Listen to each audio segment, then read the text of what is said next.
says, no one can reverse it. If God is on my side, nothing can break me down. Good morning, church. My name is Shamina Bangama, and I am from New Germany in Haitan. I'll preach in the wonderful name of Jesus Christ. Amen. My testimony, I'd like to take you a couple of years back when I first heard Prophet Joel Soko on highway radio.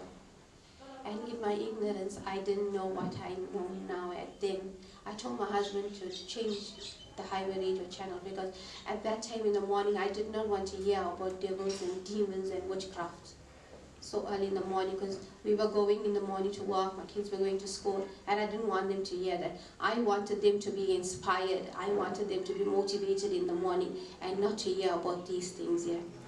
Little did I know until last year the changes that happened in my life. I was a business owner. My business partner sold the business without my knowing. We had two portions. The first portion I knew was going to be sold. The second one I found out a month before the documents can be signed. It was too late for me to go to the bank to try and buy out that portion. Money was paid out to him and not to me. My husband, a couple months after that, lost his job, and we had to move out of a 5-bedroom house into a 1.5 bedroom. We had to store furniture, clothing, everything.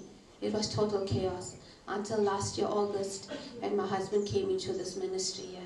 Prophet prayed over us and he told us all is not doom and gloom. And believe me, I stand here and I am a testimony that all is not doom and gloom.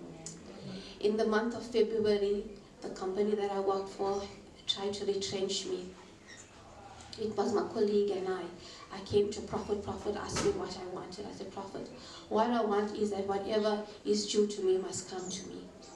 The retrenchment, the hearing had happened, and when I did try to build my case up, I found that information was missing from the computer. They had shadowed the computer. And on that Friday when I went in for the hearing, I found that the general manager had 66 pages of evidence against me, and I just sat there with nothing. I tell you, the hearing lasted for 4 hours.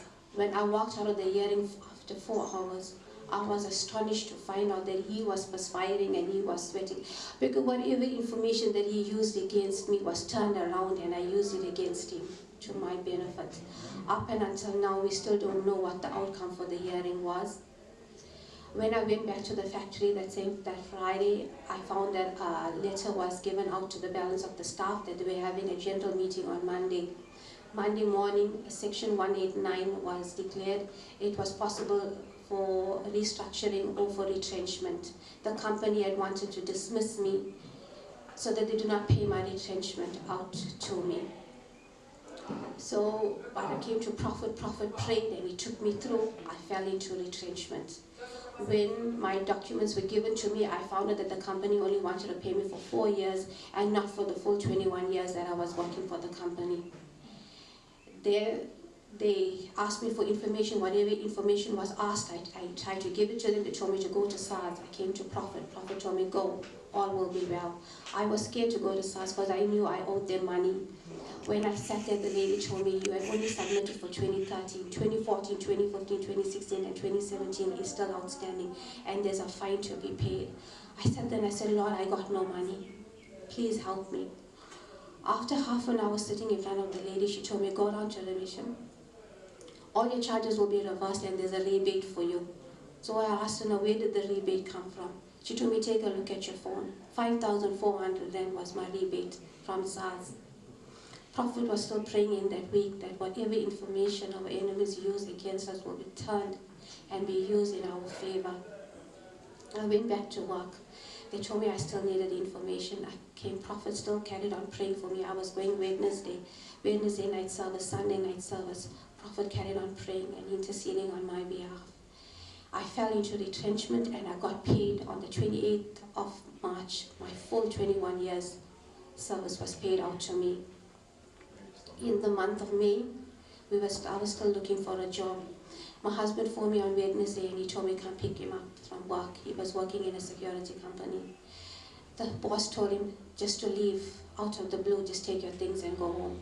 Wednesday night we went to service and I spoke to Prophet.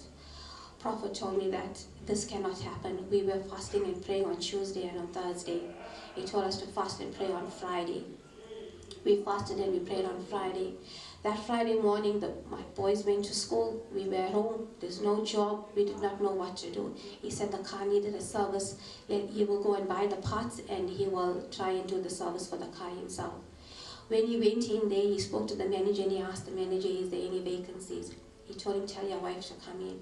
And believe me, I was not dressed for an interview. I see this. I wore sandals and I went there. So I didn't even have my CV on me. He told me to come in. He told me there is a job for a debtors clerk and he's looking for someone that had 2 years specific experience in that field. And the lady that I was going to take over from was going on maternity leave. Then I told him the experience and what he wanted I did not have. He told me, okay, come in on Monday, but there's a data capturing job available for you. And you know, God is so good. Had I taken the debtor's job, it would have been for 4 months, but he gave me a data capturing job, which is a permanent job. I just want to give God all the praise, glory, and honor. And you know, through it all, prophet and prophetess, you know, they sacrifice so much. I just want to tell you, thank you so much for what you have done. And you know, my advice is this year, please don't make the mistake that what I made when I heeded the call. Not only it took me through financial disaster, but what I did to my 2 children. They suffered along with me. So I advise you, please, heed the call and listen to your spirit when it speaks to you. Thank you. If God blesses, no one can reverse it. If God is on